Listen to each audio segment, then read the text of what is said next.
C'est officiel, le président coréen vient d'annoncer la fin des temps après qu'un astéroïde, capable de transformer les gens en zombies, ait percuté le Japon. L'apocalypse se déchaîne, semant une panique générale. Personne ne sait quoi faire ni où aller, à l'exception d'un type, qui, lui, est plus que paré à toute éventualité. Il possède son propre refuge dans un autre monde, et attend ce moment pour démolir du zombie depuis une éternité. Ce gars, c'est notre personnage principal, Seongo. Il y a quelques mois, Seongo et ses potes jouaient à Sora, le jeu de survie en réalité virtuelle le plus hardcore jamais inventé. Le jeu était si punitif et exigeant que la plupart des joueurs ont tout simplement lâché l'affaire. Les amis de Seongo l'ont d'ailleurs planté là, ne se reconnectant plus jamais.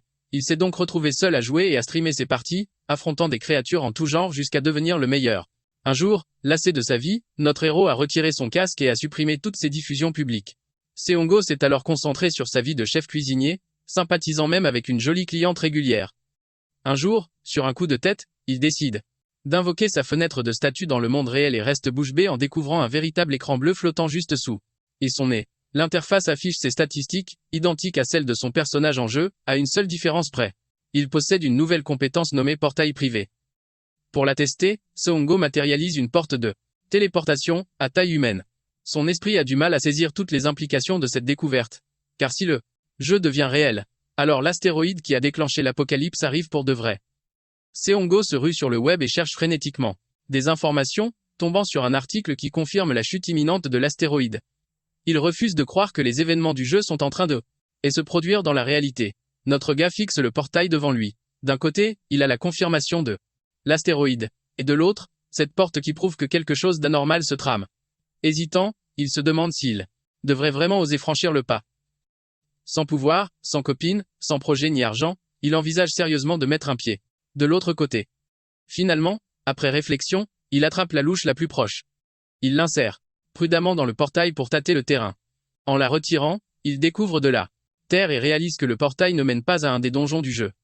C'est une bonne nouvelle, mais il commence aussi à se demander si ce portail ne le téléporte pas simplement ailleurs sur Terre. Ayant préparé son sac pour le voyage, il prend son courage à deux mains et le franchit. Scène suivante. Notre pote traverse le portail et découvre la splendeur de l'autre côté. Un paysage sauvage, sans la moindre trace de civilisation à l'horizon. La première chose qui le frappe, c'est à quel point il fait froid par rapport à d'habitude. Sans aucun réseau sur son téléphone, le gars comprend qu'il est coincé dans une sorte de zone isolée, complètement inaccessible.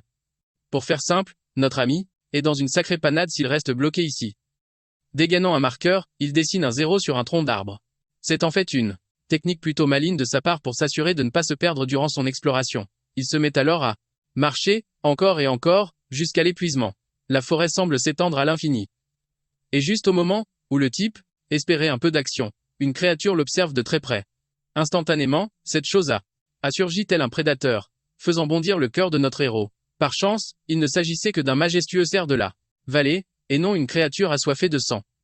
Fait notable, le système a instantanément identifié cette bête singulière, confirmant que ce lieu est bel et bien déconnecté du monde terrestre.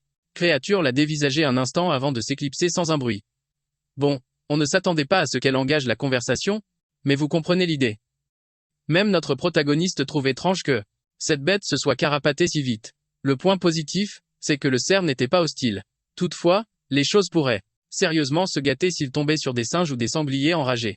Autre détail croustillant, le cerf de la vallée n'a jamais figuré dans le jeu sur A. Dès son arrivée, il a eu cette intuition fulgurante que ce royaume obéissait aux lois de la survie. Dégainant une lame, il progresse, prêt à faire face à n'importe quelle menace qui oserait se montrer. Jusqu'ici, il refusait d'admettre la réalité d'un cataclysme sur le point d'anéantir l'humanité. Mais alors qu'il était prêt à baisser les bras, il l'a trouvé. Son regard s'est figé sur la pomme de soleil éclatante, un fruit mystique qu'il attendait sur l'arbre. D'abord, il hésite, est-ce vraiment une bonne idée de croquer dedans? Puis il se lance, et ressent une transformation instantanée. Le système lui signale que son endurance est restaurée, tandis que son corps s'illumine d'une lueur dorée. Ces effets sont en tout point identiques à ceux du jus de pomme de soleil qu'il buvait dans le jeu. Avec cette preuve irréfutable, notre héros est désormais certain que quelque chose de terrible se prépare. Le gars a aussi failli mettre le pied dans des déjections de gobelins, ce qui prouve qu'il doit redoubler de prudence. Seongo lâche un soupir anxieux, tentant de se remonter le moral. Mais, malgré ses efforts, il a maintenant la certitude que la fin des temps est imminente. Après avoir fait l'expérience des effets du portail, il l'a franchi en sens inverse pour retourner dans son monde. Là, Seongo a commençait à échafauder un plan. Il devait se tenir prêt pour l'apocalypse qui approchait. La toute première chose qu'il a faite a été de passer en revue tous ses enregistrements du jeu et de les sauvegarder sur un disque dur. Heureusement, il avait l'habitude de streamer ses parties. Il pouvait donc facilement récupérer ces données, même s'il n'aurait jamais imaginé s'en servir de cette manière. C'est alors que la nouvelle de la chute de l'astéroïde est tombée. La destruction du Japon commencerait dans 32 jours, marquant le début officiel de l'apocalypse. D'ici là, il a décidé de s'armer, car le jeu, malheureusement, était truffé des pires mécaniques imaginables. La plus vicieuse et problématique de toutes s'appelait la maladie de la mort du fer. Ce petit phénomène provoquait la corrosion et la désintégration de tout objet métallique sur Terre. Les bâtiments s'effondraient en poussière, ce qui a grandement facilité les assauts des hordes de zombies. Quelques heures seulement après son apparition. Avec la disparition du métal dans la société moderne, l'humanité a été renvoyée à l'âge de pierre. Dans le jeu, la maladie de la mort du fer finissait par s'estomper. Mais le véritable problème, c'est qu'elle était censée durer une année entière. Malgré tout, cette future maladie de la mort du fer ne l'inquiétait guère, car notre héros avait une carte en main pour atteindre son portail privé, un atout qu'il devait à son très fraîchement obtenu. Évidemment, Seongo avait la quasi-certitude que la maladie serait incapable de franchir le portail. Une fois son analyse terminée, il a débloqué toutes ses économies pour s'offrir du matériel haut de gamme. Le gars s'apprêtait à plonger dans un véritable lobby d'apocalypse zombie, version Call of Duty, mais en conditions réelles. Il a donc rassemblé tout l'équipement et les vivres nécessaires à sa survie. En consultant les forums, durant la nuit, Seongo fut déçu de constater que si peu de gens utilisaient leurs nouvelles capacités pour se lancer dans une vie de crime et de débauche. Le lendemain matin, il a complété son stock de provisions pour sa future mission. Sur le chemin du retour, le boug a même acheté un arc de chasse, histoire d'assurer ses arrières. C'est en plein milieu de ses préparatifs qu'il a eu une révélation. Seongo s'est dit qu'il en faisait peu, être trop, qu'il s'emballait et agissait de manière précipitée. Il s'est tout de même rassuré en se disant que, même s'il se trompait, il pourrait toujours récupérer son investissement un jour. Ses emplettes matinales achevées, il est rentré chez lui et a placardé une pancarte fermée sur la devanture de sa boutique. Seongo était absorbé dans ses pensées quand il entendit soudain une voix l'interpeller. Une jeune femme, digne de Solo Leveling, s'inquiétait de voir la boutique fermée. Il lui a répondu que c'était simplement pour des travaux, ce qui l'a amené à se demander s'il avait fait fortune et touché le jackpot. Seongo a rapidement coupé court à la conversation, prétextant qu'il avait du travail, mais elle l'a soudainement retenu, tentant de lui poser une question. Cependant, la jeune fille a fini par être embrouillée et n'a pas réussi à formuler sa demande, préférant tourner les talons. Seongo, intrigué par sa question, bien qu'il aurait pu facilement la presser de parler, a préféré retourner à ses occupations. Une fois à l'intérieur, il s'est juré de prendre les choses au sérieux et de se concentrer sur ce qui comptait vraiment. Le pote a littéralement décidé d'ignorer les distractions futiles et de se mettre au vert pour de bon. Il a ensuite ordonné l'ouverture du portail, tout en réfléchissant à son véritable style de jeu. On pourrait le qualifier de stratège ou de tacticien, le genre de personne qui adore utiliser des stratégies pour venir à bout de chaque situation. Il n'était pas du genre à foncer tête baissée et compter avant tout sur son intelligence. La raison en est d'ailleurs assez simple. Dans ce monde, il existe une manière complexe d'améliorer ses statistiques. On ne les obtient pas simplement en montant de niveau. Il faut les mériter en chassant et en explorant. À l'heure actuelle, notre héros se trouve dans l'autre dimension, en train de parfaire sa maîtrise de l'arc. Manifestement, n'ayant jamais reçu la moindre leçon, le gars se forme grâce à des tutoriels YouTube. Seongo adopte la bonne posture, prend sa visée et se prépare à tirer. De plus, son expérience de joueur se ressent dans ses gestes, jusqu'au moment où il décoche enfin sa flèche. Le trait file droit vers sa cible et l'atteint en plein mille. Le pote est littéralement bluffé par son propre talent, au point de se prendre pour l'élu. Cependant, la douleur fulgurante dans sa main le ramène vite à la réalité. Son véritable point faible, c'est sa force physique. C'est la raison pour laquelle il compte se focaliser sur l'entraînement, d'améliorer sa condition physique. Les préparatifs de base étant bouclés, il était temps de passer à la vitesse supérieure. L'étape d'après. Sur le champ, deux priorités s'imposaient. La première, établir une méthode de chasse efficace contre ces créatures. La seconde, se construire un refuge, une base arrière où il pourrait entreposer son matériel en toute sécurité, sans avoir à s'en préoccuper. Le hic, c'est que pour l'instant, il était à poil, pas d'armes, et que dalle en fourniture, tout était en cours de livraison. En attendant, il se contentait de chasser les pommes d'or, priant pour que sa veine ne le lâche pas. Après avoir repéré quelques bons coins, il s'était auto-formé à la survie en prévision du chaos imminent. Cette préparation minutieuse est d'ailleurs la seule raison pour laquelle il avait tenu si longtemps à Sura. En balayant les environs du regard, il tomba sur des crottes de gobelins. Il cherchait justement ça, avec une idée bien précise en tête. Car il y a un truc à savoir sur les gobelins, c'est qu'ils se déplacent toujours en bande. Le fait de ne trouver qu'un unique étron fumant par terre, et je pèse mes mots, lui souffler qu'un spécimen isolé traînait dans le coin. Tel un Sherlock Holmes de la fiente, Seongo analyse l'offrande et en déduit que le gobelin doit être un paria. Il se dit que cette créature pourrait bien être son ticket d'or. Il doit absolument le pister, coûte que coûte. La nuit tombée, sa traque du gobelin solitaire se poursuivait. Il perçut des hurlements de loup non loin, signe qu'il approchait de la vallée. C'est alors qu'il l'aperçut, le fameux gobelin qu'il cherchait. Seongo se planqua aussitôt derrière un arbre, d'où il put constater que la créature ressemblait trait pour trait à celle du jeu.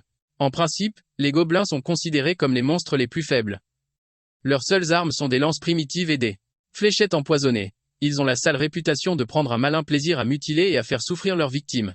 C'est précisément pour cette raison que notre ami a opté pour une arme à distance, un arc, comme premier équipement. À première vue, le gobelin semble âgé et mal en point. Il ne porte aucune arme.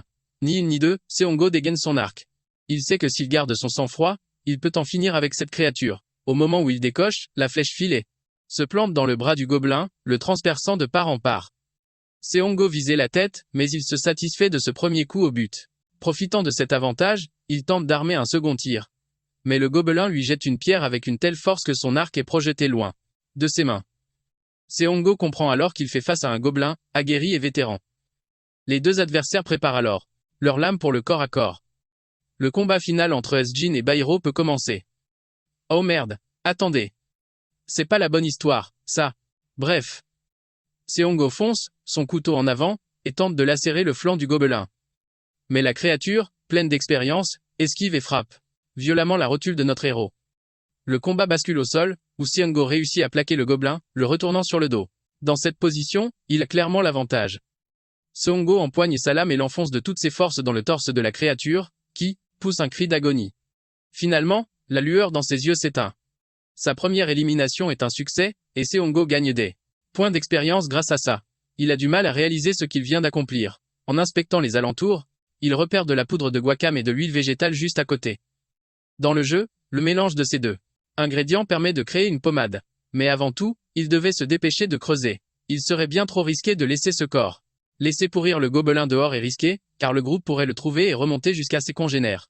Mais l'abandonner n'est pas une option, car il se transformerait en une abomination nommée Rampandos. C'est alors que Seongo aperçoit une paire de truites rouges non loin. Le cœur de Seongo se glace, il comprend qu'il est piégé. Au moment où il détourne les yeux, il croise le regard du plus effroyable oursibou qui le fixe. Flashback avant cet instant critique. Retour à l'époque où Seongo était streamer. Durant ses lives, il avait compilé une montagne d'informations sur le jeu. Certains de ses abonnés faisaient même des dons pour qu'il explore les moindres recoins de l'univers du jeu. Seongo avait été très méticuleux, décrivant son expérience passée avec les gobelins et les kobolds. Éviter les rampandos était crucial, mais cette forêt abritait deux des créatures les plus redoutables du jeu. Il s'agissait des loups-garous et des oursibous. Ces derniers sont des créatures territoriales, dont l'existence même régule l'équilibre de l'écosystème monstrueux. En se remémorant cette période, une douce chaleur envahit le cœur de Seongo. Il se souvint de ce certain Boule Sangmon, qui l'encourageait toujours. Les autres viewers étaient parfois plus excentriques. Comme ce type, le chien qui aboie, qui ne pouvait s'empêcher de taper WAF dans le chat pour une raison obscure. Étrangement, Seongo se demande pourquoi de si heureux souvenirs lui reviennent maintenant, alors qu'il fixe l'incarnation de l'horreur absolue. La créature qui s'apprête à mettre un terme à son existence. Seongo refuse d'accepter la réalité. C'est comme si sa mémoire lui criait de se concentrer. Il met à profit chaque seconde pour échafauder un plan. Il sait que les oursibous sont d'une férocité inouïe, déchiquetant tout ce qui se dresse sur leur passage. Le fait que la bête soit immobile suggère qu'elle n'est pas poussée par la faim. Mais ce qui le préoccupe le plus, c'est qu'ils ont pénétré le territoire de la truite rouge. En pesant tous ces facteurs, Seongo réalise qu'il n'existe probablement qu'une seule et unique issue pour se sortir de ce cauchemar. Reprenant ses esprits, il se rappelle que dans sa tête, il est toujours le grand Kimbaboa, même si son corps n'est que l'humble enveloppe de Kang Seongo. Serrant les mâchoires, il défie le monstre, une ultime déclaration de sa volonté de survivre. La créature le toise, puis déchaîne sa première attaque terrifiante. L'oursibou est un chasseur nocturne hors pair, mais sa plus grande faiblesse reste la lumière crue du soleil. Ayant mémorisé ses schémas d'attaque dans le jeu, il sait précisément ce qu'il doit exécuter pour s'en sortir vivant. Se calant sur le rythme de l'assaut de la bête, Seongo esquive son coup de griffe avec une perfection millimétrée. En même temps, il cherche comment créer un éclat de lumière pour pétrifier le monstre. Dans un élan de vitesse, il escalade le bras massif de la créature, avant de dégainer une lampe de poche et de l'aveugler à bout portant. Le choc est si violent que même un prédateur comme l'oursibou se retrouve totalement désorienté. Fondu au noir, et la scène change. Notre héros gît dans son lit, tiré de son sommeil par un réveil strident. Il doit se lever, même si son corps est complètement en vrac après la nuit précédente. Seongo s'était tout simplement effondré en rentrant chez lui. Son ultime souvenir, une course désespérée pour sa survie, juste après avoir aveuglé le monstre. Le destin, parfois, a un sens de l'ironie bien particulier. En effet, à peine échappé à un gobelin, il était tombé nez à nez avec un oursibou. Le jeune homme en a plus qu'assez de ses enchaînements. Épuisé, il tente de se relever pour trouver de quoi manger, mais s'effondre lourdement, comprenant que ses jambes sont complètement à plat après un tel sprint. Par chance, il lui reste ses pommes d'or de l'autre royaume, Seongohan. Il saisit une et croque dedans, sentant aussitôt son endurance se régénérer grâce à ses pouvoirs. Finalement, il se sent plus vivant que jamais, et songe à s'offrir un vrai repas pour reprendre des forces. Mais après s'être remis d'aplomb, notre héros finit par tomber sur Tuju Janjin. Elle était simplement venue déjeuner dans un autre restaurant, leurs chemins se sont croisés par pur hasard. Seongo n'aspirait pas à de la compagnie, mais elle s'installe, prétextant qu'elle aime partager un repas. Sans attendre, Miku lui demande s'il a réussi à ouvrir sa fenêtre de statue. Son ton insistant fait comprendre à Seongo que c'est le sujet qu'elle avait voulu aborder la dernière fois avant de se raviser. Pour le convaincre, Mi-kyung lui montre les actualités, affirmant que tout est bien réel. Certains joueurs éveillés utilisent déjà leur pouvoir pour dérober de l'argent. Seongo est interloqué par sa franchise et son audace de poser une question si directe. Il choisit de mentir, prétendant que rien n'est apparu pour lui. La vérité, c'est qu'il pense qu'il est plus sage de laisser les autres dans l'ignorance. Pour commencer, sa capacité est purement stratégique et non offensive. C'est un atout qu'il vaut mieux exploiter seul plutôt que de le partager avec n'importe qui. Pour l'heure, sa propre sécurité est loin d'être assurée. S'il venait à dévoiler ses cartes à cette jeune femme, qui sait ce qu'elle est vraiment, les conséquences pourraient être désastreuses. Pour lui, c'est une sage précaution. Néanmoins, notre homme est curieux de l'intérêt prononcé de Mi-kyung pour la question de l'éveil. C'est alors qu'elle le surprend. Hésitante, elle avoue lui avoir menti. Seongo devine qu'elle a de bonnes intentions et la rassure, lui disant qu'elle n'est pas obligée de se confier. Il l'encourage, ajoutant qu'il n'est jamais trop tard, avant de rentrer chez lui peu après. Une fois chez lui, ses colis sont enfin arrivés.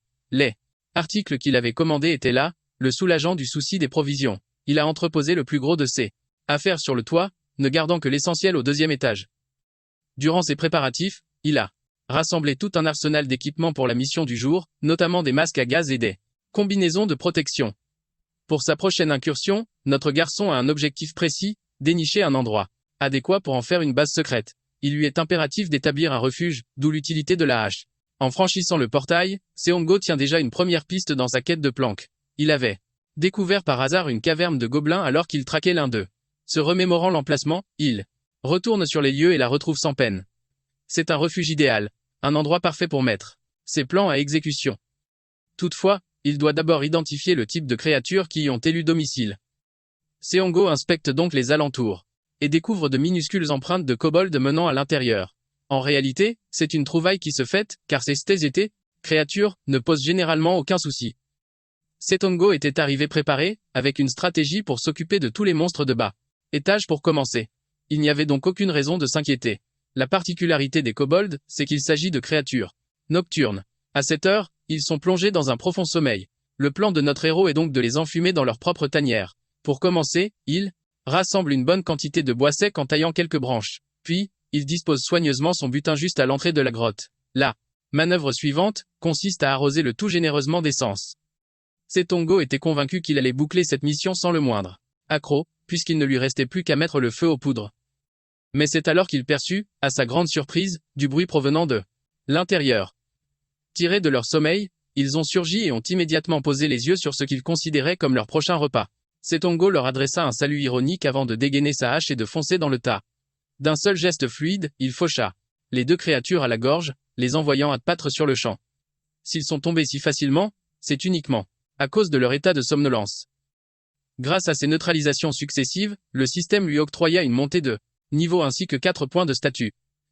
Sans plus attendre, il lança le briquet sur le bois imbibé. Quelques instants plus tard, la fumée commença à s'engouffrer dans la caverne. Dans ce monde, les monstres de bas étage possédaient une faiblesse évidente. Ils étaient particulièrement vulnérables à l'inconnu, et cette situation en était la parfaite illustration. Notre héros attendait dehors, le visage couvert d'un masque à gaz. Bien qu'il aurait pu tenter de les réduire en cendres, cette méthode était bien plus efficace pour un grand ménage. Les kobolds assoupis se réveillèrent en panique et se précipitèrent dehors pour échapper au piège. Setongo avait délibérément choisi cette stratégie pour les affaiblir et semer la confusion dans leurs rangs. Dès leur sortie, son objectif était de profiter de leur état de faiblesse pour les achever sans délai. Bien qu'il s'attendît à voir sortir au moins 5 d'entre eux, Setongo fut stupéfait de n'en compter que 4. C'était bien différent de leur groupe habituel. De 7 individus prenant pour cible l'un des kobolds, Setongo le mit hors jeu, annonçant qu'il n'en restait plus que 3. Les 3 survivants se ruèrent sur lui, tentant une attaque désespérée.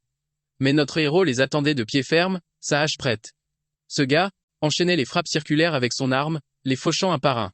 Un autre kobold tenta sa chance, mais la puissance dégagée par le coup fatal l'aveugla à bout portant. Avant qu'il n'ait pu esquisser le moindre geste, Setongo l'aida à se séparer de sa tête. Ne restait plus qu'un seul survivant, leur chef, qui tremblait de tous ses membres. Les rôles s'étaient inversés, il était devenu le chasseur, et il annonça sa propre fin, promettant de faire bon usage de leur tanière. Le carnage prit fin, laissant un Setongo épuisé, mais victorieux. Son manque d'endurance était son véritable talon d'Achille pour le moment, même si ces créatures avaient été faciles à vaincre. Curieusement, les statistiques du système ne différaient en rien de celles du jeu, y compris la section des malus liés à l'état d'épuisement. Le fait que les points de statut n'augmentent pas après la montée de haut niveau était également identique.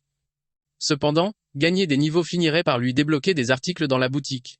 C'était donc un avantage en soi. Pour l'instant, le plus grand bénéfice était de pouvoir disposer d'un espace privé rien qu'à lui. Si notre gars rêvait d'un intérieur impeccable, il a vite déchanté face au chaos laissé par les kobolds. Une fois son repère sécurisé, la grande corvée de nettoyage a pu commencer. Et notre pote a dû se coltiner tellement de cochonneries de gobelins qu'il en a vite eu sa claque. Faut dire que briquer tout ça, c'est une sacrée purge, surtout juste après un combat à mort. Setongo a maudit ces sales bestioles de vivre comme des porcs dans leur propre détritus. Mais au moins, il avait maintenant une base solide. Setongo n'avait qu'à retourner dans son monde chaque fois qu'il devait vider les poubelles. Un avantage non négligeable, mais ça lui a quand même pris un temps fou pour tout remettre au propre. Le plus étonnant, c'est de découvrir à quel point il est simple de faire passer des objets d'une dimension à l'autre. Il a donc branché un tuyau d'arrosage de son côté pour l'utiliser de l'autre, bluffé par l'efficacité du système. Après des heures de labeur, l'endroit était enfin nickel. Prochaine étape, faire disparaître les taches de sang et couler une dalle de béton pour faciliter le stockage. Il songeait déjà aux complexités du mortier et à l'utilisation de panneaux isolants. Mais le vrai atout de ce trou paumé, c'est qu'il regorgeait de pierres lumineuses et de pierres d'ignition. Dans le jeu, c'est du matos de débutant, mais ici il y en avait à foison, donc c'était une aubaine. Setongo tenait enfin une bonne raison d'exploiter le filon une fois les travaux terminés. Le jour suivant, notre gars est complètement au bout du rouleau. Il trime tellement chaque jour que son corps n'est plus que douleur. En inspectant son bras, il remarque les quelques estafilades qu'il s'est faites. Ces objets ramenés de l'autre royaume sont posés sur le coin de la table. Setongo se dit que c'est l'occasion parfaite pour se préparer un ongo. La recette est un jeu d'enfant. On mélange de la poudre de guacam et des herbes en part égale. Puis on touille un peu et voilà un ongue de bas niveau pour les petites blessures. Grâce à son expérience en cuisine, notre chef en herbe s'en sort avec une facilité déconcertante. Le simple fait d'appliquer la mixture sur son bras lui donne le sentiment de progresser. Cependant, Setongo est vite dérangé à l'idée de devoir en fabriquer encore et encore. Il envisage l'option d'améliorer ses stats en se concentrant sur les bases, mais d'un autre côté, il met tellement sa vie en jeu qu'il pourrait y passer avant même l'arrivée de cette satanée apocalypse. Et même si ce serait d'une ironie mordante, il ne veut pas courir ce risque et songe à utiliser une arme plus fonctionnelle, comme un pistolet. C'est alors qu'une idée lui traverse l'esprit. Il y a forcément quelque chose qu'il peut exploiter. En dehors de la quête principale du jeu, il y a son histoire personnelle, son background. Mais la grande question est de savoir si ce passé aura un quelconque impact sur l'apocalypse qui approche. Se basant là-dessus, Setongo rassemble ses esprits, espérant que les événements de son histoire se produiront bel et bien, car il pourrait lui être profitable au-delà de toute imagination. Fort d'un nouveau plan, notre homme grimpe sur le toit pour récupérer les matériaux de construction qu'il a commandés. Il ouvre le portail et un gars commence à balancer ses sacs de l'autre côté, un par un. Une fois cette tâche accomplie, il est allé chercher le reste du matériel avant de redescendre au premier étage.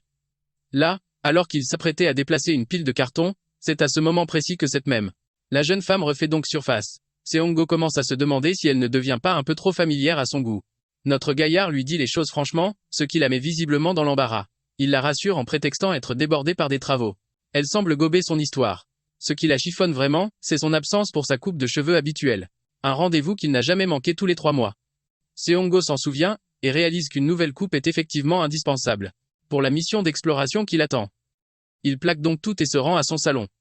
Là-bas, notre héros a des allures de vedette. Il lui demande de tout raser, la fameuse coupe qui impose le respect. Bien que surprise, elle s'apprête à exécuter sa requête. Ce qui la frappe surtout, c'est de constater à quel point la carrure de Seo-Hongo s'est développée. Franchement, entre nous, quelle fille remarquerait un truc pareil? Il lui explique qu'il s'entraîne, pendant que Mi-kyung aborde le sujet de la fenêtre d'état, ce système lié à la survie dans le jeu. Les éveillés sont ceux qui ont participé au jeu au moins une seule fois. Pendant qu'elle parle, il fait l'innocent et opine du chef, mais il la questionne aussi, l'air de rien, sur l'origine de ces informations. C'est alors qu'un individu couvert de tatouages déboule dans le salon, annonçant qu'il vient chercher des renseignements. Ironie du sort, ce type a déjà affronté Seo-Hongo par le passé, mais uniquement lors d'une compétition en arène. Notre héros bout de rage en découvrant que ce guignol est sa fameuse source. Le type à la crinière blonde lui explique qu'un certain joueur a effacé ses diffusions pour garder toutes les informations pour lui seul. S'ensuit un moment de malaise intense, car l'intrus annonce fièrement qu'il tente de dénicher l'adresse réelle de ce joueur. Seo-Hongo est plus qu'intrigué par cette mystérieuse personne. Inak balance alors le nom, Kimbap Joa, qui n'est autre que le pseudo de Seo-Hongo. La situation devient critique. Notre gars comprend que des gens sont activement à ses trousses. L'intrus met la pression sur la coiffeuse pour qu'elle rejoigne leur équipe. Dans sa tête, Seo-Hongo trouve toute cette mascarade complètement ridicule. La seule raison pour laquelle il a supprimé ses vidéos, c'est par pure déception. Il n'a jamais eu une seconde pour songer à un quelconque avantage personnel. Bref, cet Inak est un monsieur je sais tout qui brasse beaucoup d'air. Il va même jusqu'à insulter Seo-Hongo pour avoir abandonné tout le monde sans rien publier de ses sessions, ignorant totalement que le type qu'il traque est assis juste en face de lui.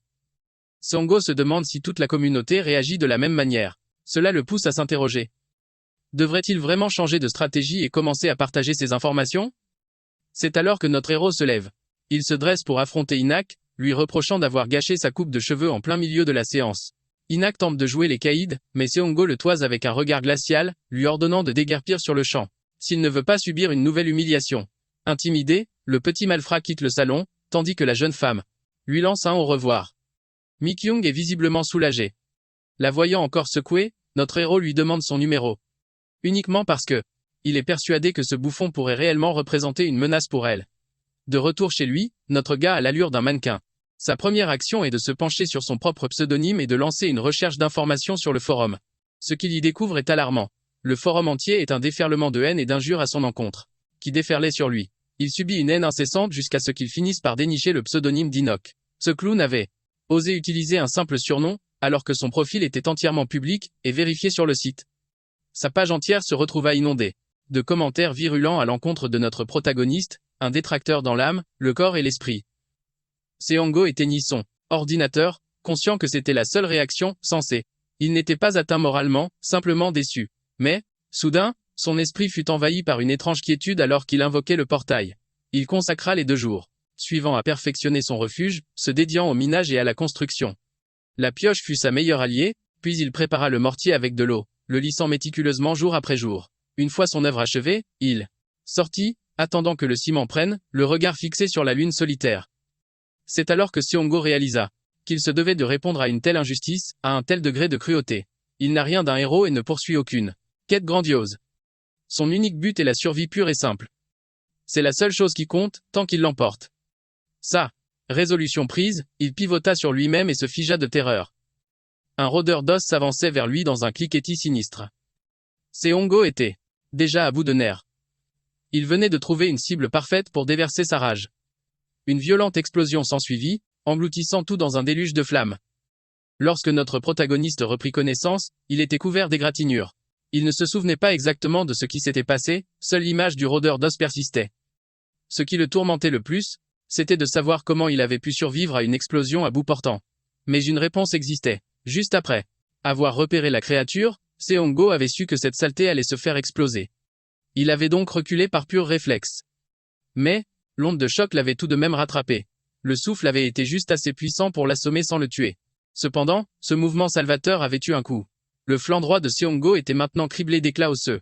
Rassemblant ses dernières forces, il fit appel à la fenêtre de statut.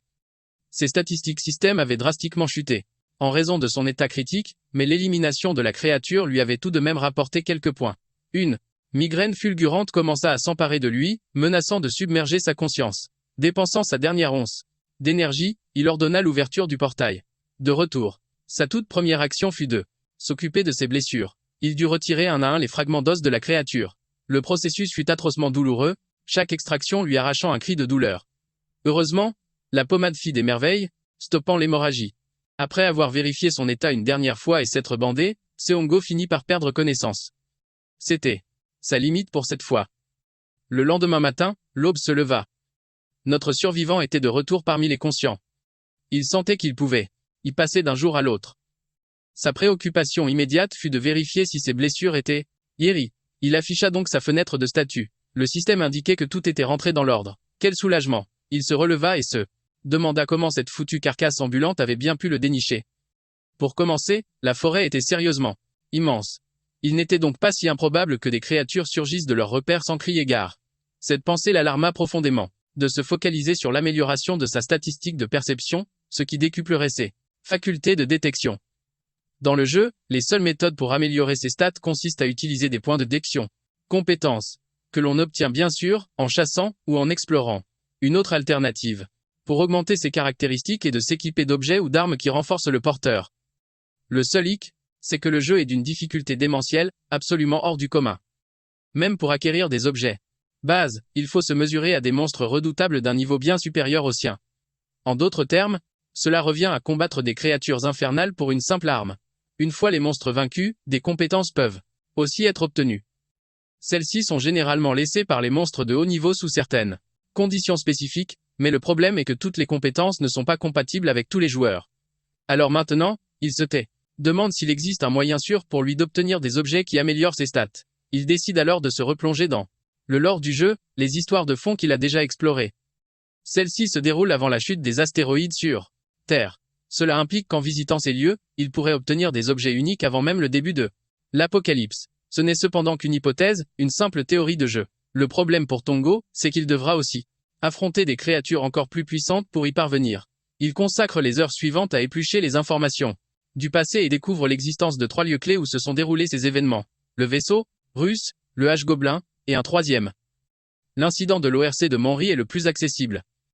D'après les archives, l'ORC a été découvert le 26. Il devra donc s'y rendre le 25 pour le débusquer en avance. Sa prochaine mission étant fixée, notre héros saisit son téléphone et s'aperçoit que Mick Jom l'appelle à cette heure tardive. La scène suivante nous montre les 2 attablés dans un café.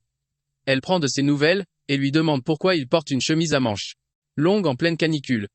Il doit à tout prix dissimuler ses blessures, et réalise que cette femme est bien plus perspicace qu'elle n'en a l'air. Elle suppose qu'il est encore secoué par l'incident du magasin, mais il nie en bloc. Elle est soulagée de l'apprendre et lui confie ses craintes. Tongo lui rafraîchit la mémoire sur l'hiver dernier, quand cet individu semait le chaos avec une dépanneuse modifiée illégalement. Il s'en prenait ensuite aux plus faibles. Pour faire simple, c'est une véritable ordure. Miku est abasourdi par cette révélation, n'ayant jamais rien su de tel sur cet homme auparavant, mais notre héros la conjure de se tenir à l'écart de lui. Tongo lui demande alors sans détour la raison de son invitation. La charmante jeune femme se penche alors à son oreille et lui révèle qu'elle est en réalité une éveillée. Tongo ne comprend absolument pas pourquoi elle vient de lui confier une information aussi confidentielle. Jouant le jeu avec naturel, il feint d'être jaloux de ne pas avoir eu cette chance. Elle se sent coupable de lui avoir menti, mais il la rassure en lui disant que ce n'est rien. Mettant un terme à leur rencontre, il se lève pour s'en aller. Tongo est ravi d'être en possession de cette information cruciale et avoue que ses paroles l'ont réconforté. Avant de partir, il lui laisse un dernier mot. Laisse entendre qu'elle est à fond dans le jeu de survie, et qu'elle compte bien le poncer. De retour à la baraque, Seongo se dit qu'il a une chance de malade de tomber sur des gens aussi cool qu'elle. Il jette un œil aux boutiques et finit par craquer pour des drones de ouf, et même une bagnole de location pour se déplacer. Ensuite, il file direct au pieu pour recharger les batteries pour le jour suivant. Le grand jour est là. Dès que le soleil pointe le bout de son nez, il se met à bricoler son matos pour la chasse aux orques. Dans son repère, il s'attaque au broyage, au raffinage de silex. Fallait y aller avec des pincettes, sinon un mauvais coup et tout partait en fumée. Après ça, il s'est attaqué à la pierre lumineuse. L'extraire te crame la rétine avec sa lueur, mais pas de souci. Alors, il continue le boulot. Une fois les 2 réduits en miettes, il en fait de la poudre. Ça y est, sa préparation pour la mission est terminée. Ensuite, il ajoute du sucre, de l'essence et des solvants organiques. La touche finale, c'est un durcisseur pour que le silex devienne solide comme du roc. Grâce aux coordonnées modulables de son portail dimensionnel, il a pu se monter un atelier peinard, sans le moindre souci. Avant de décoller, il charge tout son barda dans sa voiture de loc, super content de son investissement. avec tout le matos en sécurité, Sohongo met le cap sur Monjiri pour dézinguer des orques. Il débarque sur le parking du camping de Jongsenri, juste avant minuit, et il profite du temps qui lui reste pour s'entraîner, visualiser le combat et vérifier son équipement. Quand les 12 coups de minuit retentissent, il lance sa traque à grande échelle. 2 heures plus tard, le déluge s'intensifie et la brume épaisse causée par la flotte l'empêche d'y voir à 2 pas. Il se demande bien d'où ces orques peuvent sortir, parce qu'il a déjà ratissé tout le camping. Il se dit que le phénomène annonciateur ne doit pas exister dans la vraie vie, mais soudain, un rugissement surpuissant vient pulvériser ses pensées. D'un coup, il se retourne vers l'origine du bruit. Une silhouette massive et menaçante se dessine dans l'ombre et fonce sur lui. Notre gars pige que c'est un ORC, et pas n'importe lequel. C'est pas un orc de base. C'est une sous-espèce d'ORC rouge, ce qui veut dire qu'un drop de compétence est assuré. Can. Seongo tente de garder son sang-froid tout en allumant un pétard. Si son plan se déroule sans accroc, il peut clairement se le. La technique qu'il a mise au point pour gérer les orques est un jeu d'enfant. Première étape, se servir de l'agressivité de chier l'orque pour le faire foncer tête baissée. Quand l'orque, hypnotisé par le pétard, se jette dessus avec sa hache, c'est le signal pour passer à l'action. Il faut viser l'orque, ouvrir le portail en une fraction de seconde et balancer instantanément une grenade flash. À cause de la lumière aveuglante, l'orque mettra environ 20 secondes à recouvrer la vue. Ça déclenche une véritable course contre la montre. Ensuite, il faut défoncer les muscles de l'orque qui se sont ramollis à cause de l'altération de statut pour paralyser ses mouvements. L'orque pousse un cri de rage et abat sa hache sur notre héros pour le réduire en bouillie. Mais, vif comme l'éclair, notre gars esquive. Juste au moment où la hache allait le frapper, évitant le coup de justesse. Puis il dégaine son couteau et le plante dans le pied de l'orque. Au moment où la lame s'enfonce dans sa chair, il bugle de douleur et s'effondre à genoux. Quand le niveau des le regard de l'orque croise celui de notre héros, qui lui enfonce sans hésiter le cocktail incendiaire qu'il a préparé dans la gorge. À l'instant même où la canette pénètre dans la gueule de l'orque, elle explose. Notre jeune héros commence alors à célébrer sa victoire. Soudain, le poing de l'orque s'écrase sur notre héros, l'envoyant valser en arrière. Il se relève, comprenant qu'il n'aurait jamais dû baisser sa garde si vite. Il observe l'orque avancer vers lui, le torse en flammes, mais la créature ne semble pas prête à succomber. Notre héros est persuadé que sa dernière heure a sonné, qu'il va finir déchiqueté par l'orque. C'est à cet instant précis que son système l'informe qu'il a atteint le niveau 3 et qu'il vient de gagner 10 points supplémentaires, débloquant la compétence volonté de survie. Il se redresse, se disant qu'il ne pourra jamais gérer une telle situation, et se demande où se trouve le butin, quand soudain une lueur émane de son poignet. Il baisse les yeux vers son poignet, et découvre que le butin est une montre de perception. Il pousse un soupir de soulagement, car ça aurait été une sacrée galère de chercher l'objet sous cette pluie battante. Il s'approche de la dépouille de l'orque, dont la tête est encore fumante, et se demande ce qu'il va en faire. Il se souvient que l'incident de l'orque de Girissan était sous embargo médiatique. Il se demande alors s'il est judicieux de divulguer l'information, craignant que la situation ne fasse qu'empirer. Repensant à ce que Miku lui a dit, que les éveillés sont ceux qui ont joué à ce jeu au moins une fois, cela ne peut signifier qu'une seule chose. Il doit y avoir des milliers de personnes qui se sont éveillées. Et même si seule une petite minorité d'entre eux sont des individus comme Hook, ils suffiront à faire s'effondrer le système et les lois pour leur profit personnel et à semer le chaos. Pour l'instant, son plus grand problème est de ne pas pouvoir laisser le cadavre de l'orque à l'abandon. Sinon, il se transformera en une abomination et commencera à s'en prendre aux gens dès demain. Soudain, une idée lui traverse l'esprit. Et si lui-même pouvait devenir un zombie, même en étant un éveillé, il pourrait potentiellement se transformer s'il était infecté par les spores. Il ne sait plus quoi faire, incapable de prendre une décision. Il ouvre le portail, songeant aux rares survivants. Il est convaincu que le monde mérite une fin digne de ce nom.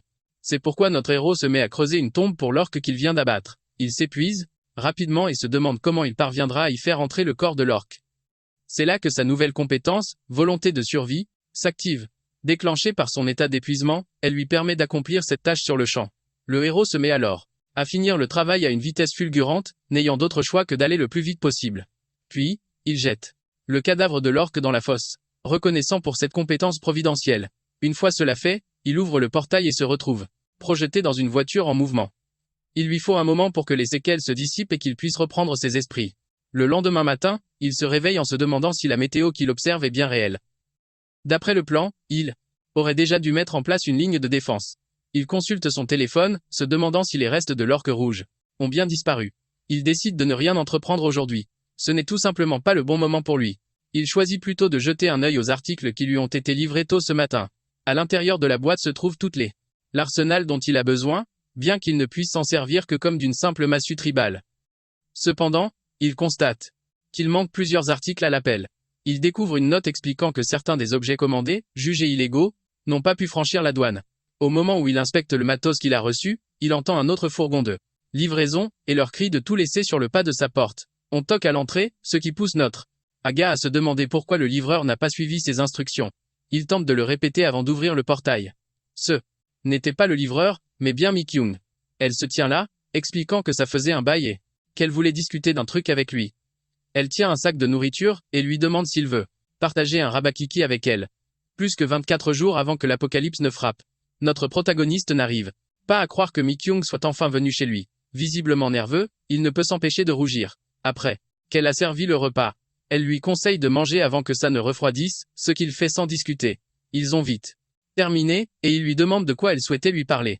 Elle va droit au but, rappelant qu'il avait mentionné son intérêt pour Sura, et qu'elle avait donc des informations cruciales à partager à ce sujet. Clairement, ce n'est pas du tout la conversation que notre garçon imaginait. Il espérait peu être un rendez-vous galant. Mais il se résout à ce que parler de l'apocalypse avec elle soit la meilleure option pour l'instant, car il a besoin de compagnie fiable en ces temps troublés.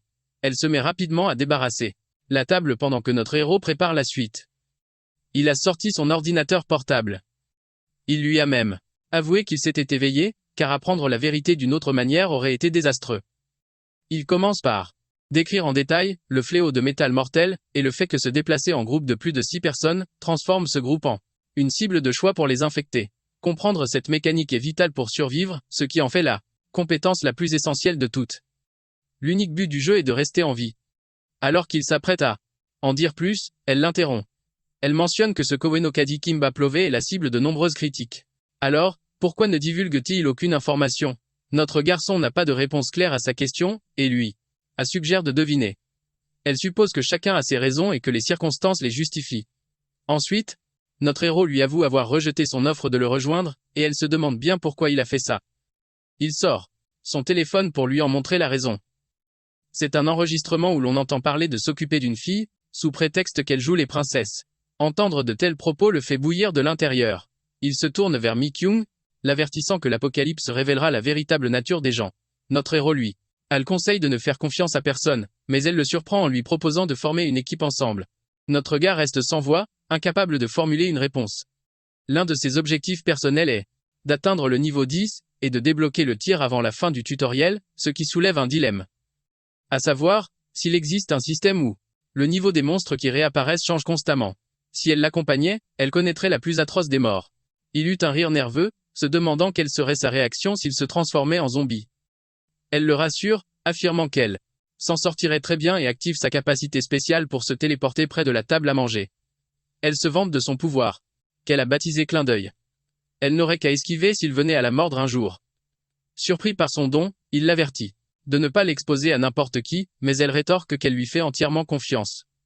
Avec un éclair de génie, elle suggère qu'il formerait une équipe du tonnerre, à condition de ne pas finir eux-mêmes en zombies. Un peu plus tard, posté près des arbres, il songe à la simplicité déconcertante avec laquelle il a érigé les clôtures. La première étape a été d'enfoncer les poteaux de soutien dans le sol pour les planter solidement. Il a ensuite enroulé le fil de fer barbelé tout autour, le fixant fermement. Après quoi, il a installé des capteurs infrarouges à des points stratégiques, et le tour était joué. Il contemple le travail accompli, se félicitant et se disant qu'une telle besogne mériterait bien au moins un point de dextérité. Seongo se remet en selle, terminant le mortier pour consolider le mur de défense. Il décide ensuite de s'attaquer au déplacement des colis. Après un bon moment d'effort, toutes les caisses sont enfin déplacées. Alors qu'il évalue la suite des opérations, un frisson le parcourt et il éternue. Il prend conscience que le monde extérieur va devenir glacial, et qu'il lui faudra vite un abri. Il doit donc impérativement réfléchir à des contre-mesures. Notre héros observe l'entrée de la grotte et en conclut qu'un simple rideau ne suffira pas, il doit y construire une véritable porte. À chaque nouvelle tâche, sa liste de corvées. Il ne fait que s'allonger. Plus tard, il fait une halte dans un atelier de menuiserie pour fabriquer et acheter divers matériaux. Sur le chemin du retour, il repère les lieux qu'il pillera durant les 5 heures précédentes. La propagation de la funeste peste métallique. En pleine planification, il est interpellé par Young-jun, qu'il n'avait pas vu depuis une éternité. Ce dernier, gérant de salle de sport, divorcé, et père d'une petite fille, n'a pas l'air dans son assiette. Notre protagoniste déchiffre son expression, et elle n'annonce rien de bon. Jung, feignant l'indifférence, ne peut s'empêcher de détailler la nouvelle carrure de son interlocuteur. Notre héros lui demande alors ce qui cloche, ce à quoi l'autre répond, ça se voit tant que ça. Il est au bout du rouleau, persuadé que le monde touche à sa fin. Le protagoniste est abasourdi d'apprendre que lui aussi est au courant. Jun lui demande alors s'il y croit vraiment. Lui-même était sceptique, jusqu'à ce que son ami se mette à l'éviter, à cause du super pouvoir qu'il venait d'obtenir. Le protagoniste ment effrontément, prétendant ne pas être un éveillé. Le gérant du gymnase soupire, déçu de ne pas en être un non plus. Il explique que son ami est maintenant parti à une chaîne de télévision pour monnayer son don. L'homme fait alors signe à notre héros de s'asseoir près de lui, et c'est là que notre garçon comprend que l'existence des éveillés sera bientôt révélée au grand jour. Jung change de sujet, évoquant un événement étrange qui s'est produit, la fusillade du Uedo. Seongo n'en croit pas ses oreilles. Il n'a pas consulté les actualités ce matin-là. Jun l'incite à vérifier les nouvelles, mais l'article a déjà été supprimé instantanément. Visiblement, les médias sont sous contrôle. Désormais sous contrôle. Jung détaille les derniers développements, révélant comment ils ont tenté d'étouffer l'affaire, en faisant porter le chapeau à un soi-disant déserteur. À présent, le périmètre de la fusillade est complètement bouclé. Seule l'armée et les forces de l'ordre y ont accès. Brusquement, notre protagoniste se lève, prétexte une urgence et prend la poudre d'escampette. De retour chez lui, il analyse la situation, une fusillade qui éclate juste après l'incident de l'ORC. Tout porte à croire que le gouvernement est dans le coup. Leur réaction maladroite les a trahis. Il ouvre un dossier sur son ordinateur et lance une vidéo. Notre héros est stupéfait de constater que de nombreuses personnes connaissent la nature exacte du phénomène précurseur. Il a beau avoir neutralisé l'ORC, la fusillade a éclaté précisément au même moment. En plein remue-ménage, il se demande si une taupe n'a pas vendu la mèche au gouvernement, qui tenterait de prendre les devants, en agissant dès le premier signe avant-coureur. Et peut-être qu'ils n'ont pas encore montré les crocs car ils manquent de capacité offensive. Il ignore de qui il s'agit, mais il est convaincu qu'une éminence grise tire les ficelles derrière le gouvernement. Seongo se creuse la tête pour identifier cette personne. Ses recherches l'ont mené à une courte liste de 3 joueurs vétérans. Après mûre réflexion, il a écarté la piste du créateur du jeu. Vu que ces événements transposent les mécaniques du jeu dans la réalité, il serait logique de soupçonner les créateurs d'être les antagonistes. Cependant, si ces antagonistes avaient le soutien du gouvernement, on ne l'aurait jamais laissé s'occuper de l'ORC. Il esquisse les portraits des 3 principaux suspects. Il songe au survivant numéro 1. Si sa théorie tient la route, il n'a aucune raison de partager ces informations avec les autorités. Notre héros bascule sur sa chaise, se demandant si le survivant numéro 1 est bien celui qu'il pense. Ses anciens compagnons de jeu lui manquent, et il décide de leur accorder le bénéfice du doute pour le moment. De toute façon, à ce stade, partager des informations n'empêcherait en rien la catastrophe imminente qui se prépare. Il choisit donc de ne pas intervenir pour l'instant. 2 jours plus tard, sa porte blindée est installée et son garde-manger est enfin prêt. Le premier abri est désormais opérationnel. Il prévoit d'installer 2 unités de stockage logistique avant de s'attaquer au mur. Mais l'espace disponible est bien plus restreint que ce qu'il avait anticipé. L'étanchéité du sous-sol est terminée, et il avance sur le reste, étape par étape. Il prend du recul, persuadé qu'il trouvera une solution une fois la consolidation achevée. D'ici là, une tâche cruciale l'attend, cartographier les environs avec son drone. Pendant l'opération, casque de réalité virtuelle sur la tête et drone fendant les airs, il repère son abri en contrebas, et commence à scanner les alentours. Grâce à son appareil, il découvre des étendues de neige au nord-ouest et un océan au sud. L'océan semble dépourvu de créatures hostiles mais riche en proies. Il décide donc d'y installer des nasses pour pêcher. Il a ensuite inspecté la vallée pour analyser en détail l'écosystème qui entoure son refuge.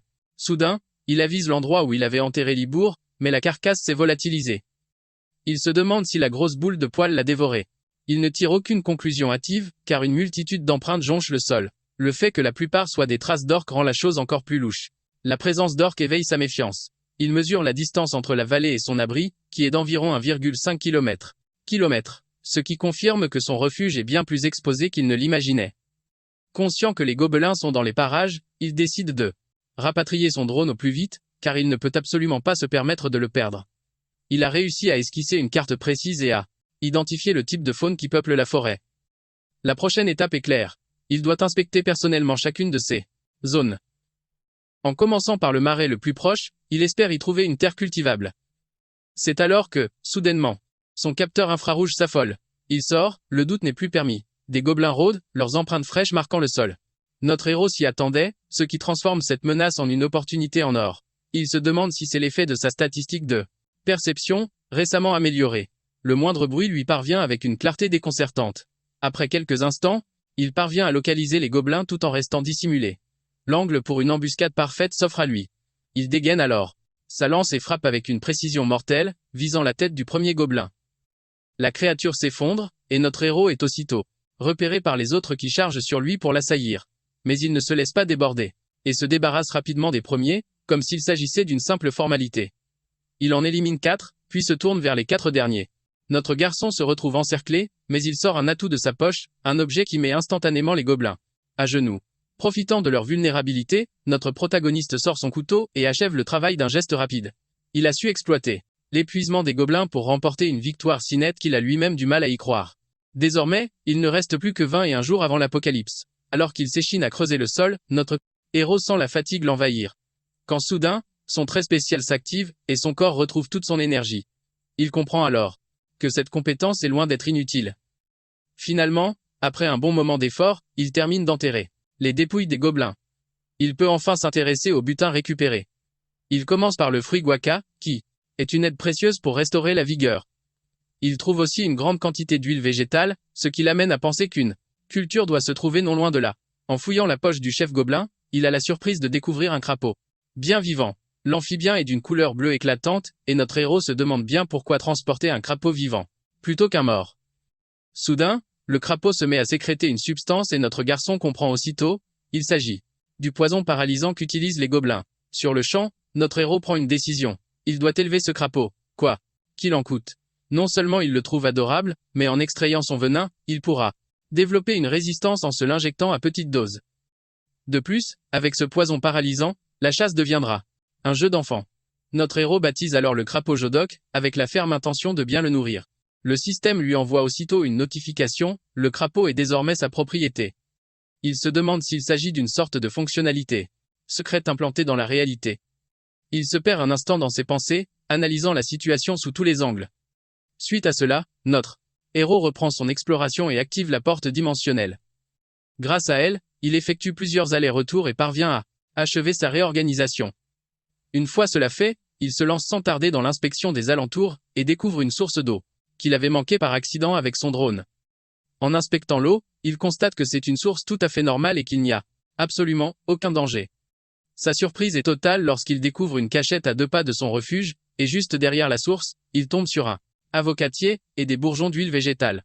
Notre héros se réjouit de cette trouvaille et récolte une quantité généreuse de ces précieux bourgeons. Suite à cela, il prend soin de marquer les arbres sur son chemin afin de ne pas perdre la trace de cet emplacement et prend le chemin du retour vers son appartement. Une fois rentré, il s'occupe de nourrir son nouvel animal de compagnie, Jodoc. Pour l'instant, il garde la créature dans l'appartement du 2e étage. Il ne pouvait pas se résoudre à laisser Jodoc dans la cachette, car il était mourant. Mais au-delà de s'occuper de son protégé, d'autres tâches l'attendaient. La plus longue d'entre elles fut la préparation de la pommade, et il s'est retrouvé à en fabriquer bien trop par accident. Maintenant, il ne sait plus quoi en faire. Impossible d'en donner à Miku, car elle aussi est une personne éveillée. Il décide donc d'en proposer à Young. Arrivé chez son ami, il partage une boisson protéinée avant de lui offrir la pommade, ce qui laisse Young perplexe. Il lui demande ce que c'est. Notre héros prétexte en avoir acheté en trop grande quantité et que c'est excellent pour soigner les blessures. Young le taquine en lui demandant s'il s'est reconverti dans le marketing, quelle ironie. Malgré la plaisanterie, Young est sincèrement reconnaissant pour la pommade et pour les informations sur ça qu'il lui a transmises. Notre héros, en retour, le remercie de l'avoir prévenu pour la fusillade. Il remarque alors que la salle de sport est étrangement silencieuse. Son ami lui explique que tout le monde est parti élaborer des stratégies après que le type de la diffusion a partagé les infos qu'il détenait. C'est pourquoi il a décidé d'établir une base ici même. Notre héros le met en garde, lui rappelant qu'un groupe trop nombreux attire le danger, mais Young refuse catégoriquement d'abandonner les siens. Sa loyauté envers eux est sans faille. La conversation se poursuit, et Young se demande ce que Sungo a l'intention de faire, mais ce dernier esquive la question. Soudain, un cri retentit, et Su reconnaît cette voix. Il se penche, regarde en bas de l'immeuble et aperçoit Mi-kyung à terre. Ils se précipitent tous les deux à son secours, se demandant ce qui a bien pu se passer. Elle leur explique qu'elle a été attaquée, mais sans avoir pu voir son agresseur. Young fonce immédiatement inspecter les abords du bâtiment et toute la zone, malgré les tentatives de notre héros pour le retenir et l'empêcher de sortir pour l'instant. Pendant ce temps, notre protagoniste reste auprès de Mi-kyung, qui lui explique que tout est devenu noir d'un coup. Elle n'a absolument rien compris à ce qui venait de se produire. En entendant ces mots, un frisson parcourt l'échine de notre héros, qui comprend aussitôt la situation. Il l'exhorte à utiliser sa capacité de clignement sans hésiter la prochaine fois que quelque chose de semblable se produira, car ils ont commencé à agir. Il l'assure également qu'il lui fera parvenir très vite un kit d'autodéfense et lui recommande la plus grande prudence désormais. Il ne reste plus que 20 jours avant que l'apocalypse et ne frappe. Cela lui rappelle un vieux mème célèbre. Si 5 personnes se réunissent, il y en a forcément une qui est complètement à côté de la plaque. Les trolls, on en trouve partout dans le monde, et particulièrement dans Sura. Dans ce jeu, il existe des mesures contre l'interférence. Mais la réponse des développeurs au signalement est toujours la même. Ne nourrissez pas les trolls. Dans Sura, ces fameux trolls rejoignent une équipe en se faisant passer pour des joueurs lambda, avant d'attirer tout le groupe dans une zone infestée de ces monstres capables de décimer une équipe entière. Leur méthode était rodée. Appâter les novices avec une fausse bienveillance pour mieux les éliminer. Plus tard et s'emparer de leur équipement. Ces trolls usaient de toutes les ruses pour semer la zizanie entre les groupes, les poussant à s'entretuer. En à peine un an, leurs actions ont torpillé la réputation déjà fragile du jeu. Le nombre de joueurs actifs a même chuté à seulement 4, et ce n'est pas un hasard. Car l'équipe de Seongo avait fait le ménage parmi les trolls restants. Notre héros se demande un instant à quoi bon ressasser tout ça, avant de synthétiser les informations qu'il a collectées. Tout ce qu'il a découvert jusqu'ici. Les communautés d'éveillés se sont unies après l'incident de la fusillade, ne se limitant plus à échanger des informations mais élaborant désormais des stratégies communes. Il interrompt sa réflexion en plein élan, découvrant que certains vendent même ses propres vidéos. En poursuivant sa navigation, notre protagoniste fait une découverte bien plus troublante. Il apprend que son propre coéquipier, Dajuzam, était en réalité un troll. Sa stupeur est totale lorsqu'il tombe sur la miniature d'une vidéo de ce dernier, annonçant fièrement qu'il se fait carry par Kimbabo. Seongo se demande aussitôt si ce troll n'essaie pas d'appâter d'autres joueurs avec une vidéo savamment montée. Étonnamment, il ne peut s'empêcher d'admirer la ruse de Dajuzam, qui est d'ailleurs acclamé pour son esprit retors. Il s'étire, résolu à s'entraîner davantage pour pouvoir faire face à ce genre d'individu. Au cours des 13 jours qui suivent, chaque instant de libre est consacré à l'étude. Notre héros potasse sans relâche le maniement des armes et les consacrées, techniques applicables en combat réel, s'inspirant d'une chaîne de survie en ligne, nommée Mub. D'un autre côté, pendant cette période, il a été témoin d'attaques de monstres visant y compris les planques les plus sûres. De plus, il a remarqué qu'un certain nombre de stratégies et d'armes ne prenaient pas en compte la terrible maladie filaire. Par conséquent, après s'être entraîné sans relâche pendant ces 13 jours, Seongo se sent enfin prêt à choisir son arme principale. Une arme qui doit être efficace même si la maladie filaire se déclenche, tout en étant redoutable en combat contre les humains et pour l'élimination des monstres. Il inspecte son inventaire et y trouve une massue de guerre amérindienne, une fronde en bois, des billes d'ocre et une hache en pierre artisanale. Malheureusement, aucune ne semble parfaitement correspondre à ces critères. Dans un premier temps, notre protagoniste décide de tester la fronde. Son utilité est indéniable dans de nombreuses situations, cependant, l'efficacité des billes d'ocre reste limitée en raison de leur faible puissance d'impact. Il se tourne alors vers la massue de guerre amérindienne. Il raisonne qu'à partir du moment où l'on accepte la maladie filaire comme une fatalité, il n'y a plus lieu de s'inquiéter outre mesure. Le moyen le plus direct de neutraliser un zombie est de pulvériser le siège de sa conscience à l'intérieur du crâne, à l'aide d'une arme contondante. Il se souvient d'ailleurs que la toute première arme qu'il avait prévu d'acheter en atteignant le niveau 10 était un objet de ce type, une massue en bois brut. C'est précisément pour cette raison qu'il était essentiel, pour lui de parfaire sa maîtrise de ce type d'arme. Mais aujourd'hui, Seongo s'interroge. Cette massue amérindienne est-elle aussi efficace contre des adversaires humains? La réponse lui semble ambiguë, car il imagine mal comment gérer un éveillé de type psychique avec ça. Il sait que dans ce monde de survie, éliminer un autre humain rapporte 50 points. Le système de meurtrier, qui déclenchait des duels à mort avec les joueurs à proximité si l'on était marqué comme tel, était censé empêcher les massacres gratuits. Bien qu'il sache, de nombreuses personnes n'hésiteront pas à éliminer d'autres utilisateurs pour amasser des points, même en dépit des risques, subissant des désagréments. Pendant ce temps, il pulvérise le mannequin d'entraînement avec sa masse de guerre tribale. Il prend la résolution de se tenir à l'écart de ce type d'individu, tant qu'il n'aura pas fini de parfaire son arsenal et ses compétences. Après une séance d'entraînement acharnée, notre héros s'éponge le front, déjà en train de planifier le démantèlement complet du magasin. Mais un hurlement tout proche le coupe net dans son élan. Stupéfait, il se fige, se demandant si l'une des créatures s'est blessée aux abords de sa planque. Peu après, Seongo tombe sur le loup, une bête bien plus imposante que la normale. On pourrait presque le chevaucher. Le système affiche son nom, loup gris, mais en l'examinant de plus près, il constate qu'il ne respire plus. Serait-ce un loup solitaire ou une bête qui a cherché refuge près de sa cachette après une attaque? Afin d'en savoir plus, notre protagoniste entreprend d'inspecter les blessures de l'animal. Pourtant, surgissant de nulle part, un jeune louveteau lui fonce dessus. Seongo comprend alors que la louve inerte est en réalité la mère du petit, qui s'interpose courageusement pour la protéger. Il est désemparé, ne sachant comment réagir, car il ne peut se résoudre à user de la force pour l'écarter de sa mère. Saisissant une pelle, notre héros prend une décision. Il va enterrer la louve sans tarder. Tout en creusant la fosse, il songe que si cette créature était un monstre, elle se changerait en rampeur d'os. Sinon, sa carcasse attirera d'autres prédateurs. Une fois le trou prêt, il aperçoit le louveteau somnolent près de sa mère, une vision qui lui rappelle sa propre jeunesse. Et Mangshi, le chien qu'il a élevé autrefois. Délicatement, il prend le petit loup dans ses bras, lui expliquant que sa mère va dormir ici. Désormais. Il ajoute qu'il pourra lui rendre visite quand il le voudra, car il compte aménager une chatière dans la porte de l'abri. Sur ce, Seongo tend un morceau de viande au louveteau, lui promettant de veiller à ce qu'il ne manque jamais de rien jusqu'à ce qu'il soit grand. En échange, il sollicite son aide, comptant sur son flair exceptionnel. Lorsqu'il lui demande son accord, le petit loup répond par un jappement joyeux et un son doux. Notre protagoniste le baptise alors Dingo en lui tapotant la tête. Aussitôt, une fenêtre système apparaît, l'informant qu'il a réussi à communiquer avec le loup gris et que ce dernier, Dingo, est désormais considéré comme sa propriété. Il ne reste plus que 10 à 9 jours avant le début de l'apocalypse. Seongo consacre son temps à l'entraînement de Dingo. Il lui demande de répéter les exercices qu'il vient de lui apprendre. Quand notre héros lui demande la patte, Dingo la pose aussitôt dans sa main. Ensuite, le louveteau court sur commande, s'assoit, se couche et garde le silence, obéissant à chaque instruction de son maître. Enfin, il lance un gros os en l'air et Dingo il se sent satisfait, remarquant sa vitesse d'apprentissage fulgurante, un avantage probablement lié à son origine d'un autre monde. Il songe à son flair surdéveloppé, une compétence de pistage incroyable, et considère Dingo comme son véritable porte-bonheur, et sa plus grande bénédiction. Il témoigne son affection à son adorable compagnon d'un baiser et s'apprête à parler, mais il est interrompu par son téléphone qui se met à sonner. En le consultant, Seongo découvre un message de Yoon lui suggérant de faire des recherches sur la lévitation sur Internet. Quelques instants plus tard, notre héros tombe sur un article traitant d'un individu surnommé le premier surhumain. Une publication prétend que des zombies et des monstres vont bientôt apparaître et semer le chaos. Cet article est rapidement devenu viral. Dans les commentaires, le scepticisme domine, beaucoup accusant la chaîne de diffusion de manigancer tout ça pour l'audimat. Il remarque que si de nombreuses personnes ignorent tout de ces menaces, les initiés, eux, sont clairement en état d'alerte dans la section des commentaires. Il trouve paradoxal de voir comment certains s'énervent quand peu d'informations sont révélées, tandis que d'autres s'emportent lorsque ce fait qu'ils savent est finalement partagé. Notre protagoniste se demande alors quelle sera la réaction du gouvernement.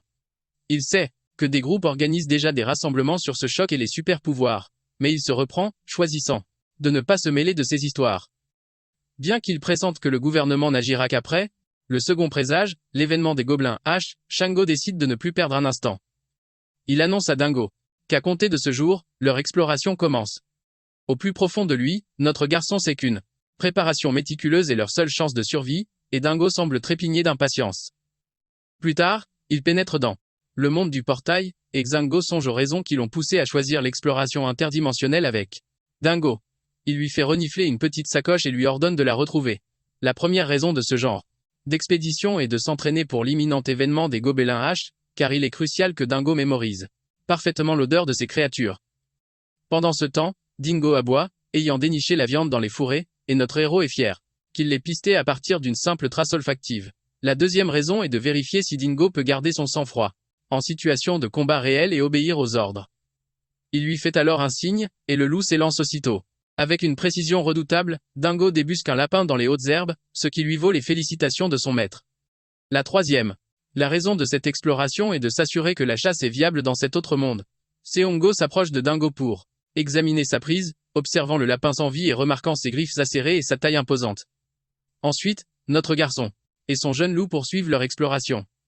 Tout en marchant, ils se demandent comment la cognition de Dingo se traduirait en tant que statistique. Ils décident de mettre le cap sur la vallée pour en avoir le cœur net.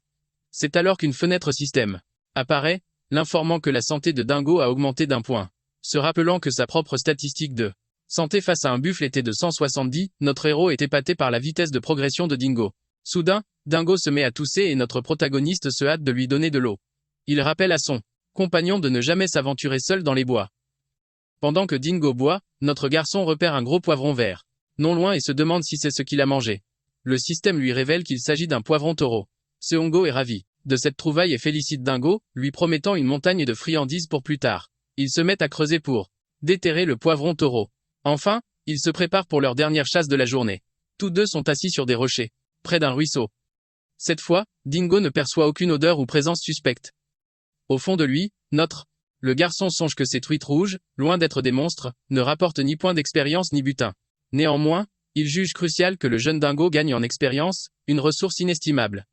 Une fois la chasse à la truite rouge achevée, Notre protagoniste se résout à finaliser les préparatifs de la phase 2 avant de regagner ses pénates. Le jour suivant, une scène de désolation l'attend. Son restaurant est entièrement rasé. Le chef de chantier informe notre héros de le contacter sous 3 jours en cas de problème avec les travaux. Il exprime sa sincère gratitude aux responsables pour s'être mis à l'œuvre aux aurores. Inspirant profondément, il ne peut s'empêcher de ressentir une pointe de nostalgie en contemplant le lieu en ruine, tout en sachant que c'était un mal nécessaire. Pénétrant dans les décombres, Seongo imagine qu'après l'apocalypse, ceux qui n'auront pas succombé à la zombification s'en prendront sûrement au commerce. Il doit bien admettre qu'il agirait de la même manière. Il n'a donc aucune légitimité à s'en plaindre. Au moment où il s'attelle au nettoyage, Young surgit dans son dos, le regard balayant la pièce désormais vide. Young fait remarquer qu'il n'a conservé que le strict nécessaire en termes d'équipement. Alors que notre héros s'interroge sur la présence de Young, celui-ci lui donne une pichenette sur le front. Furieux que Seongo soit parti la veille sans même un mot. Young déclare alors être simplement venu s'assurer que Seongo était toujours de ce monde. Pendant ce temps, Dingo observe Young d'un œil glacial. Young se demande si Seongo a toujours eu un chien, mais ce dernier lui explique que son ancien compagnon est parti depuis bien longtemps.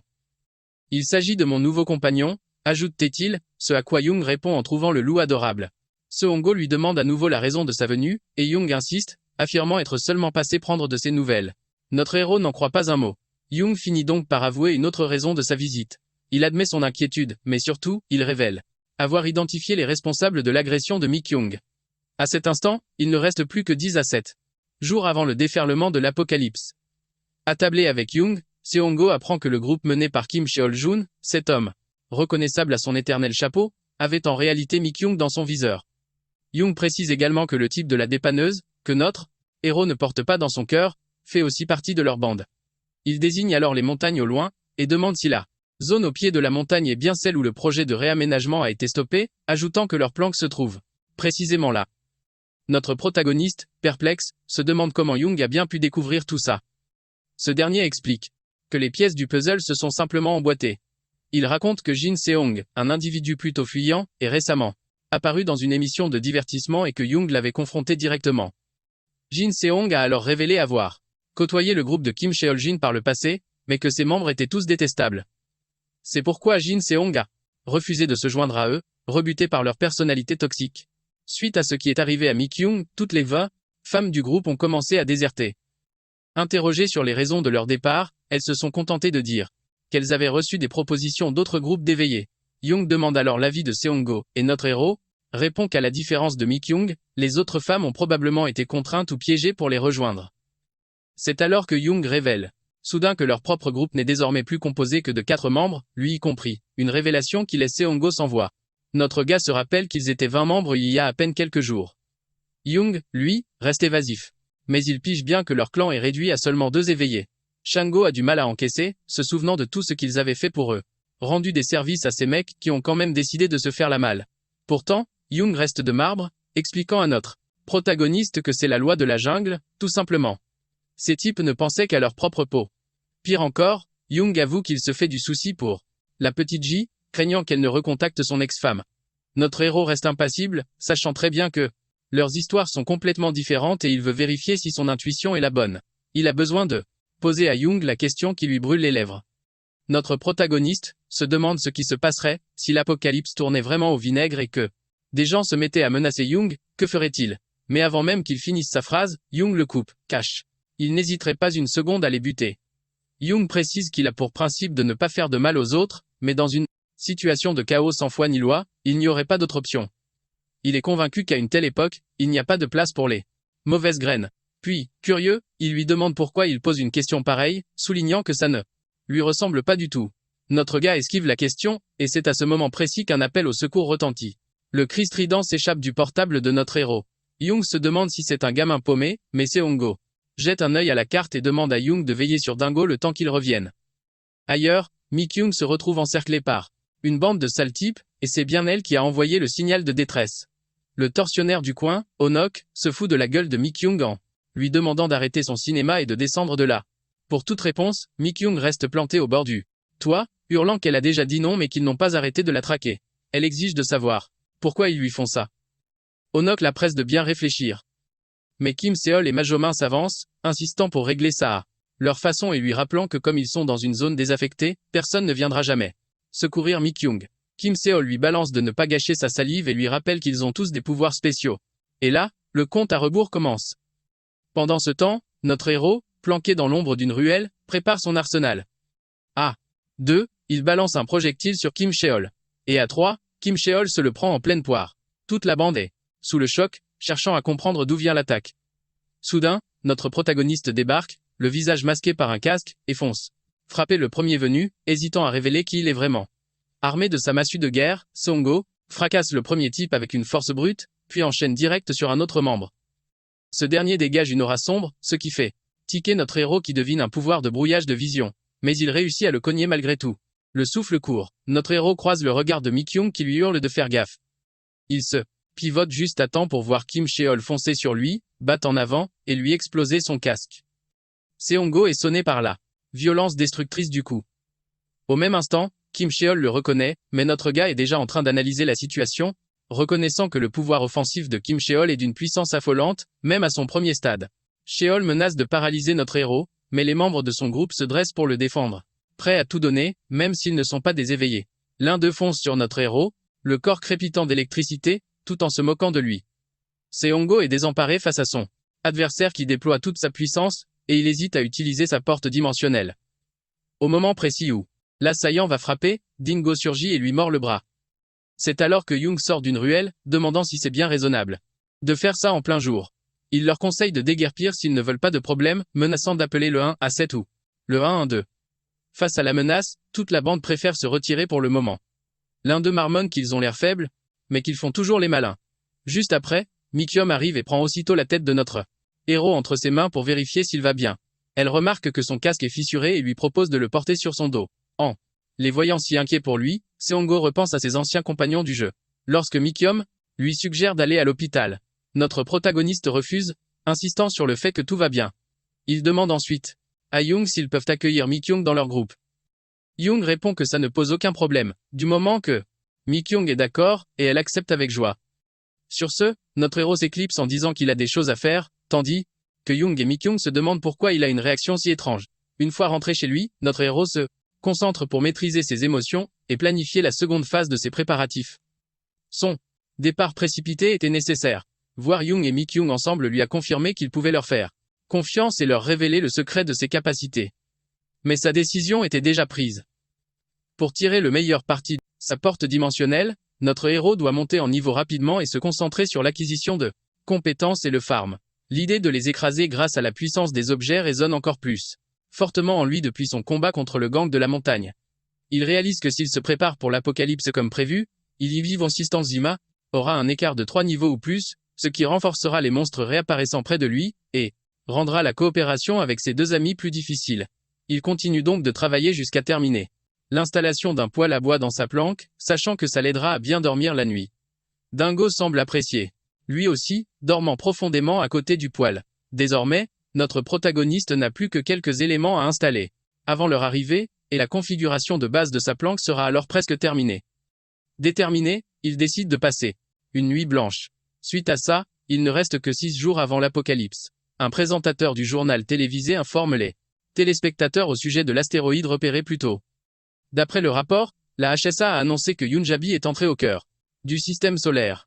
La HSA surveille sa trajectoire de très près, mais la météorite a été fragmentée par la gravité de Jupiter. En réaction, le chef du département d'observation des météorites, Thomas Chandler, informe le public que les deux fragments, Yunjabi alpha et bêta, n'ont aucune chance d'approcher la Terre.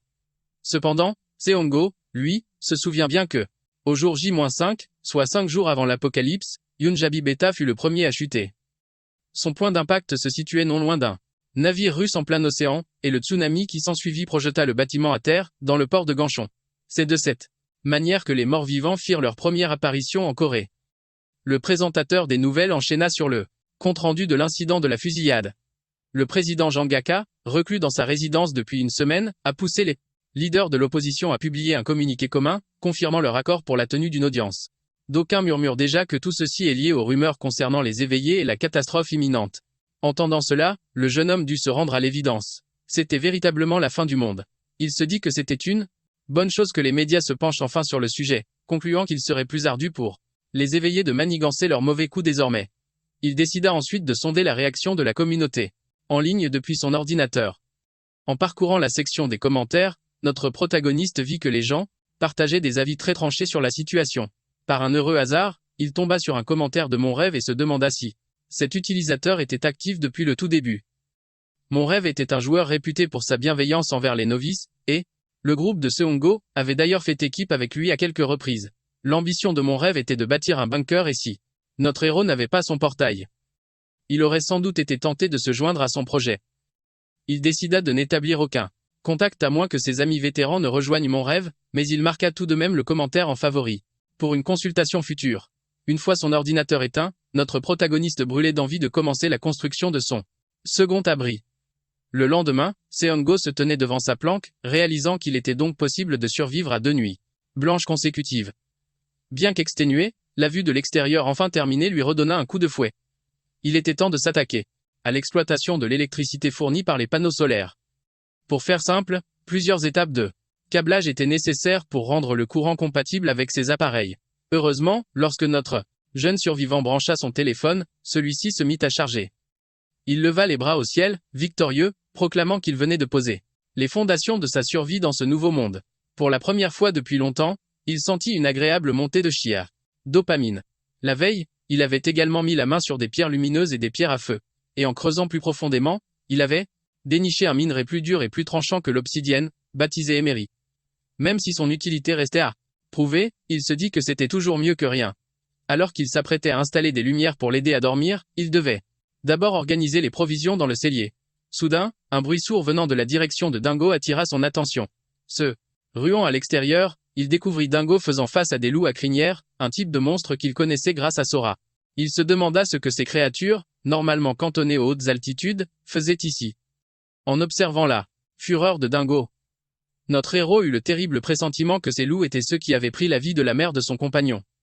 Il tenta de calmer Dingo, mais au fond de lui, il savait qu'il ne pouvait pas affronter toute la meute pour l'instant. Le moindre mouvement de sa part pour aller. S'il tente de trouver une meilleure arme, il offre son dos en pâture, une erreur qui pourrait lui coûter la vie. Par conséquent, notre héros choisit de focaliser toute son attention sur le chef de meute, le loup alpha. Car il sait que si le roi tombe, l'armée se disperse. Sans l'ombre d'un doute, il étudie la prudence extrême de la meute et constate qu'aucun loup n'ose bouger une patte avant que le mâle dominant ne donne le signal. C'est alors qu'il se demande s'ils sont capables de lancer une attaque coordonnée. Il remarque aussi que l'odorat de ces bêtes est d'une finesse redoutable. Le moindre effluve ne leur échappe pas. Par chance, Songo a sur lui une bombe au poivre de Cayenne. S'il parvient à en asperger l'alpha, il aura une chance de le repousser loin de son refuge. Des perles de sueur froide glissent sur son front alors qu'il pèse le risque d'être mis en pièces avant même d'avoir pu esquisser le moindre geste. Comment créer une diversion pour frapper avec son spray? Soudain, un éclair de génie traverse son esprit, une stratégie qui lui semble parfaitement réalisable. Résolu à protéger la forteresse qu'il a érigée de ses propres mains, notre jeune héros se met en position. Sans une seconde d'hésitation, il projette un couteau vers le chef, mais la bête l'esquive avec une agilité déconcertante. Le prédateur bondit alors sur notre héros, mais au moment où il se jette sur lui, Shango entr'ouvre la porte et, profitant de cette ouverture, asperge la créature en plein visage. L'alpha, aveuglé et fou de rage, perd tout contrôle, et notre protagoniste lui plonge sa lame dans l'œil. Ce coup décisif provoque la débandade de la meute. Notre héros s'effondre, le souffle court, ayant frôlé la mort de très près. Dingo s'approche pour le réconforter, et Songo. Il lui caresse la tête avec gratitude. Il fait alors la promesse à Dingo qu'un jour, il obtiendra vengeance pour sa mère. Sur cette parole, il ne reste plus que 15 jours avant que l'apocalypse ne s'abatte sur le monde. Voilà, c'est ainsi que se termine ce chapitre. Merci de nous avoir suivis. À très bientôt pour la suite.